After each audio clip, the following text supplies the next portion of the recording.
छल से समय की गणना ना करी जाए।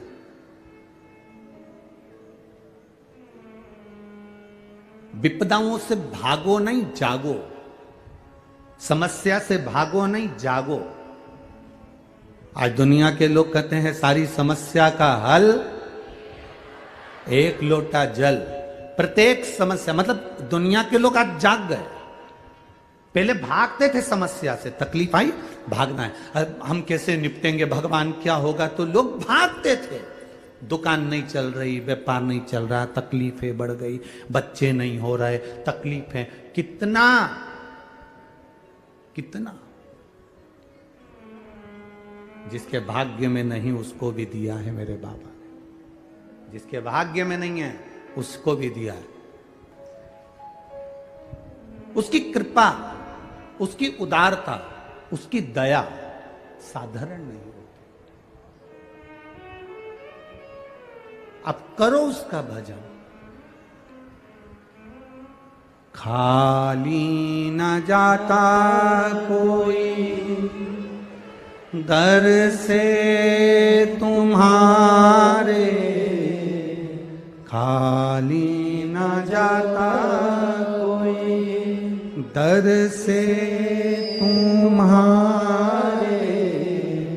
मैं भी खड़ा हूँ बाहें पसारे, अपने हृदय से लगा लो, लगा लो। गिरा जा रहा हूँ उठा लो, उठा लो। भोले अपने दर से अब तू न टालो। गिरा जा रहा हूँ उठा लो, उठा लो। आपका हमें समस्या से, हमें तकलीफों से, हमें विषम परिस्थितियों से हमें भागना नहीं है।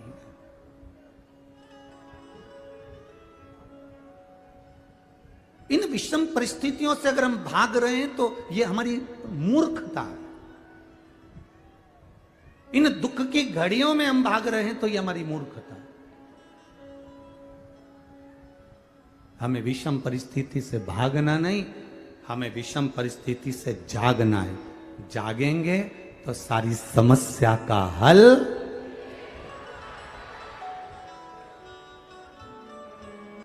और जब हम जागेंगे तो ये निश्चित है कि हमारा हाथ हमारे देव अधिदेव महादेव जरूर पकड़ेंगे और हमें पार उतार देंगे। हमारा जागना जरूरी है।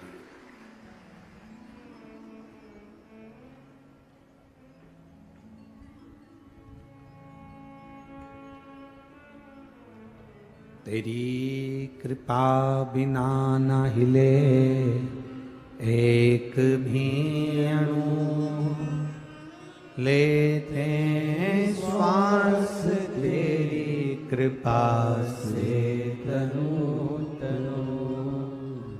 बखान क्या करूं मैं राखों के ढेर का, चपटी भभूत में खजाना कुबेर का।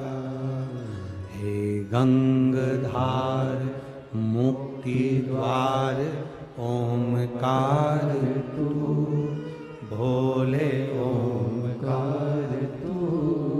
आयो शरण तिहारी शंभु तारका।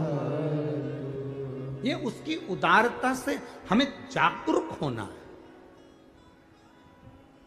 परिस्थितियों से लड़ने के लिए हमें जागरूक होना है।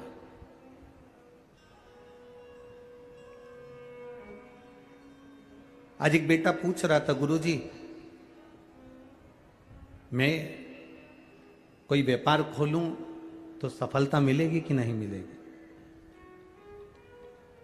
हम कोई भगवान तो है नहीं कि आपको आशीर्वाद दे दें और कह दें कि आपको सफलता मिल जाए या ये मिल जाए या वो मिल जाए। कभी कभी कभी भी इस व्यास पीठ से बैठकर भी हमने कभी आपको आशीर्वाद नहीं दिया, क्योंकि हम तो खुद उस महादेव से आशीर्वाद लेने के लिए आते हैं, तो हम क्या दे सकते हैं? जो खुद भिखारी हो, जो खुद भिक्षुक हो, वो क्या दूसरे को देगा? हां, हमने उस बेटे से इतना जरूर कहा है कि अगर तुम व्यापार खोल रहे हो, व्यवसाय खोल रहे हो, कंपनी खोल रहे हो, तो शुरुआत में थोड़ा कष्ट जीवन में रह सकता है, पर तुम्हारी मेहनत अगर तुमने दिल से कर ली तो मेरा महादेव पकड़ कर पार कर देगा, ये निश्चित था।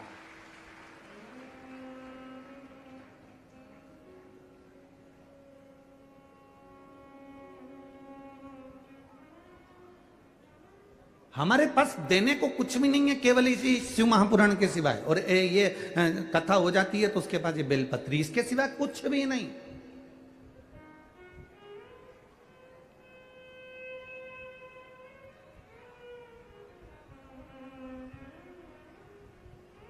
और आपके पास में भी शंकर भगवान को देने के लिए कुछ हो ना हो, बस इतना याद रखना कि आप महादेव को क्या दिए हो। कोई आपसे पूछे क्योरी तिल्दा गई थी कथा में, क्या देकर आई? क्योरी कहाँ गई थी? तिल्दा गई थी कथा में, तिल्दा नेवरा पहुंची थी, छत्तीसगढ़ गई थी कथा में, क्या देकर आई? तो तुम बिल्कुल छाती ठोक कर कहना, मैंने अपने 5 घंटे भगवान भोलेनाथ को दिए हैं, समय दिया है। और समय ही तो चाहिए। अच्छा, 2 चीजें तुम्हारे सामने रख दी जाए कि एक चीज ये कह दी जाए कि 5 मिनट में तुझे मरना है, और दूसरा कह दिया जाए कि मैं तुझे 5 करोड़ रुपए दे रहा हूं, तुम दोनों में से क्या चीज लो? बोलो। 5 मिनट में मरना है और 5 करोड़ रुपए दिए जा रहे हैं, 2 चीजें तुम्हारे सामने है और भगवान तुम्हारे सामने खड़ा हुआ है, तो तुम इन दोनों में से भगवान से क्या प्रार्थना करोगे? 5 करोड़ रुपए ले लोगे क्या? लेके करोगे भी क्या जब 5 मिनट में मर जाओगे? भगवान से कहोगे हमें 5 करोड़ मत दे, और हमारे 50 साल आगे बढ़ा दे, 5 साल की जिंदगी और आगे बढ़ा दे, 10 साल और दे दे, 20 साल और दे दे, हमारी उम्र बढ़ा दे। हमारी जब उम्र तू बढ़ाएगा मेरे महादेव, तो ऐसे 5 करोड़ तो हम मेहनत कर कर फिर कमा लेंगे। पर श्वास ही नहीं बची, शरीर में कोई तत्व ही नहीं बचा, और हम अंतिम समय में पड़े हुए हैं, और मालूम पड़े कोई आकर तुम्हें गुलाब जामुन खिलाए तो वो गुलाब जामुन अच्छी नहीं लगेगी।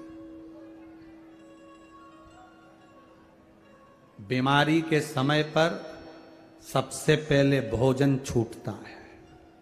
बोलो सही है? जितने बैठे उस वाली पंडाल वाले भी बोल दो, इधर वाले भी, बीमारी के समय पर सबसे पहले भोजन छूटता है, खाना छूट जाता है। जितने लोग रोड पर बैठे हैं, जितने लोग ग्राउंड के बाहर हैं, सब बोलो भोजन कब छूटता? बीमारी आई और सबसे पहले खाना छूटा। बुखार आया, खाना छूट गया। सिर दर्द हुआ, खाना छूट गया। पेट में दर्द हुआ, खाना छूट गया। बीमारी अगर आती है तो सबसे पहले खाना छूट जाता है, शरीर में ताप बढ़ता है, बुखार बढ़ता है, तो हमारा भोजन छूट जाता है। शरीर में ताप बढ़ा तो भोजन छूट जाता है, और जब हमारे घर में और हमारे ऊपर पाप बढ़ता है तो भगवान की कथा छूट जाती है, भजन छूट जाता है।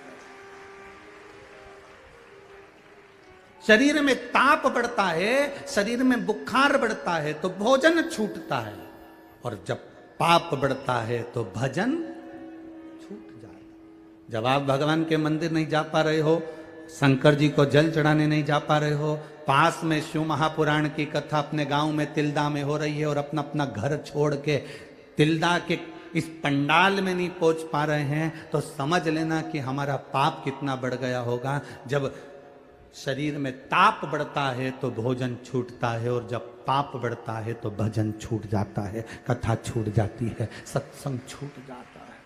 ये पाप कितना बढ़ गया होगा।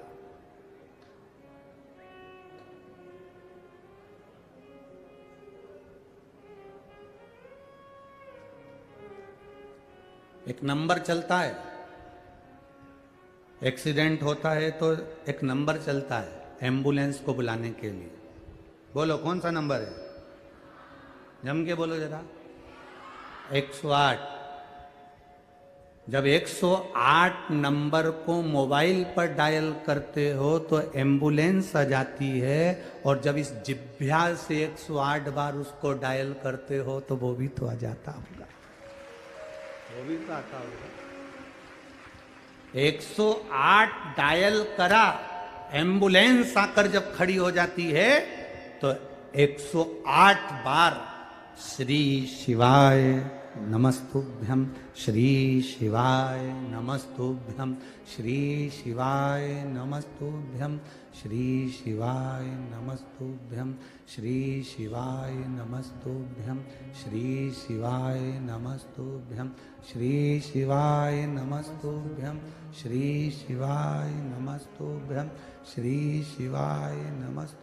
जब तुमने उसको पुकारना चालू करा, तुम एक बार नंबर डायल करो और एम्बुलेंस वाला नहीं उठाए, फिर वापिस डायल करते हो, फिर नहीं उठाए, फिर डायल करते हो। तुम दूसरे से कहते तुम्हारे मोबाइल से कर दो भैया, एक्सीडेंट हो गया, 108 वाले को बुला दो भैया, एक्सीडेंट हो, जल्दी बुलाओ भैया, 108 वाले को बोल दो भैया। जितने खड़े रहते हैं सब 108 नंबर को डायल करते हैं। जरा विचार करना, शासन ने, प्रशासन ने 108 नंबर इसलिए रखा क्योंकि तुमको याद रहे कि 108 बार राम नाम, कृष्ण नाम, शिव नाम जपोगे तो परमात्मा भी आकर खड़ा हो जाता है। उसके जपने पर, उसके भजन में उसकी कृपा बरस जाती।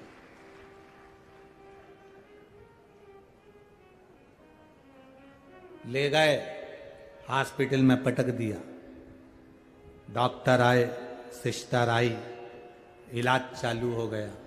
किसी किसी सिस्टर डॉक्टर से अगर पहचान नहीं हो तो वो पूरे जितने भी कक्ष में हैं सबको एक जैसा इंजेक्शन लाए, बस वो टोचती टोचती चली जाए।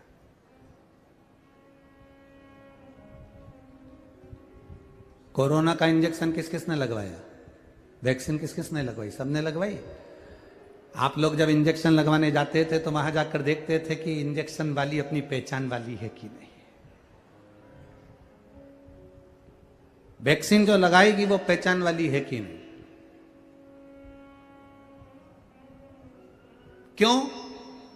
वैक्सीन वाली अगर पहचान वाली होगी तो जीजी थोड़ा धीरे हो, ए जीजी थोड़ा धीरे हो। इतने में वो सिस्टर, वो नर्स, वो डॉक्टर नहीं कहते तुम मेरे को पहचानती नहीं क्या? मैं तो तुम्हारी पहचान वाली। चिंता मत करो, मालूम ही नहीं पड़ेगा कब सुई लग गई। बिल्कुल, लो उधर मुंह करो। और जो उन्हें मुंह उधर करा इसने बिल्कुल छोटी सी बारीक सी सुई निकाल के उसको सुई लगा दी। उसने पूछा मालूम पड़ा?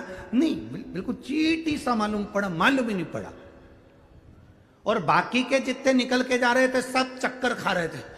बाप रे बाप, भयंकर, इतनी बेकार, ऐसी सुई लगाई, चक्कर आ गए।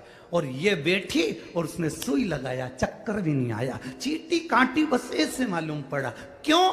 क्योंकि इसकी वो डॉक्टरनी से, सिस्टर से, नर्स से पहचान थी, इसलिए बारीक वाली सुई लगाई, एकदम बारीक। उसी तरह दुख तो आएगा, इंजेक्शन तो लगेगा, तकलीफ का इंजेक्शन लगेगा, बस तुम्हारी उस डॉक्टर से पहचान होना चाहिए तो हल्के हाथ से निकाल देगा।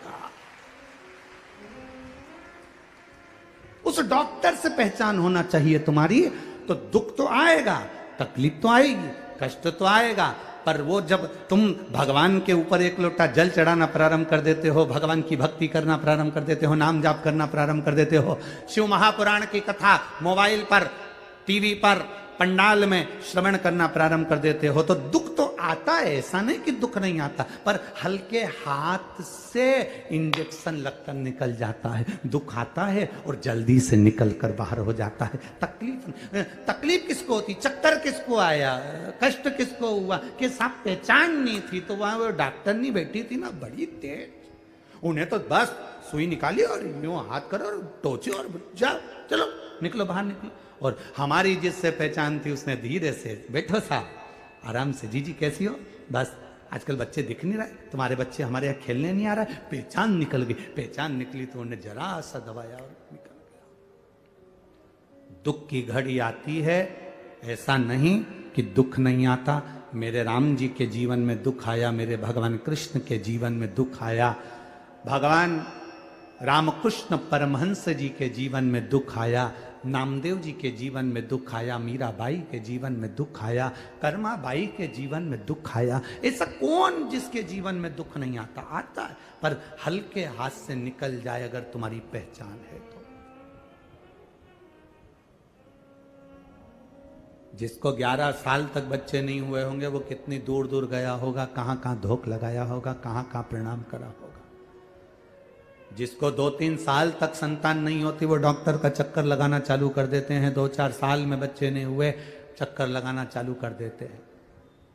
कभी विचार करना, ये जितने पत्र नीचे पड़े हैं इसमें कम से कम 70% पत्र ऐसे होंगे जिसमें भगवान ने किसी को 10 साल में, किसी को 15 साल में, किसी को 4 साल में, किसी को 8 साल में भगवान ने संतान दी। जितने पत्र पढ़े इसके नीचे से निकालना और पढ़ना, 70% पत्र होंगे संतान दी बाबा ने। क्योंकि इनका विश्वास जागृत हो गया। अब ये भागे नहीं, अब इनके पास में अभी तक डॉक्टर ने कह दिया था नहीं होगा, परिवार वालों ने ताना देना चालू कर दिया था, अब उस समय भाग रहे थे, अब क्या करें? अब ये जाग गए, अब ये भागे नहीं, अब जागे हैं। और जाग कर क्या करा इनने? कुछ नहीं करा। अब सबके दरवाजे घूम कर देख लिए, सबके यहाँ चले गए, सबके यहाँ से गोदी भी भरवा ली, सबको धोग भी लगा ली, सबको प्रणाम भी कर लिया, तो वो भी संतान नहीं हुई। तो अब इनने कह दिया अब कहीं नहीं जाना, अब जाएंगे तो केवल महादेव के मंदिर जाएंगे और उससे कहेंगे, वो सुनेगा और भर देगा। और दिया उससे दिया।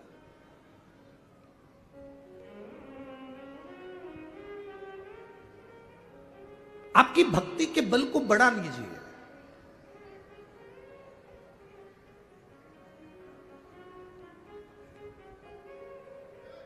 दो माताएं बात कर रही थी, अंदर पंडाल में जगह नहीं है, कहां बैठेंगे? दूसरी बोली रोड पर बैठ जाते हैं। जिस रोड पर जनता चलती है उस रोड पर लोग यहां से लेकर वहां तक, वहां से लेकर वहां तक बैठे। उसने कहा लोग क्या कहेंगे? हंसेंगे। लोग क्या कहेंगे? हंसेंगे। कितनी सुंदर बात शिव महापुराण की कथा कहती है।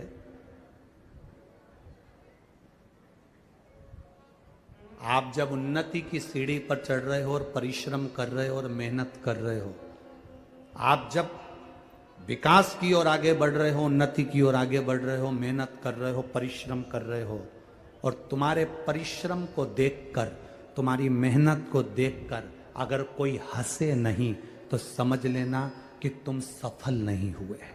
सफल नहीं हुए हो। जब दुनिया के लोग तुमको ताना देना चालू कर दे, आड़ा टेढ़ा बोलना चालू कर दे और तुम पे हंसना चालू कर दे, समझ लेना कि अब तुम्हारी उन्नति निश्चित हो गई है।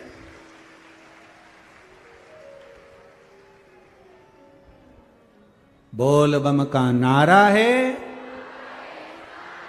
अब तुम्हारी उन्नति निश्चित हो गई है। अब तुम उन्नति की, अभी तक लोग, जब तुम मेहनत कर रहे थे तो तुम पर लोग हंस नहीं रहे थे, ताना नहीं दे रहे थे, गालियां नहीं दे रहे थे, अपशब्द नहीं कर रहे। अब दुनिया, जब कोई ना तुम पर हंसे, कोई तुम पर उंगली भी ना उठाए, कोई तुम पर अपशब्द भी ना कहे, कोई तुम पर ताने भी ना दे, तब समझ लेना कि तुमने कोई तरक्की नहीं करी।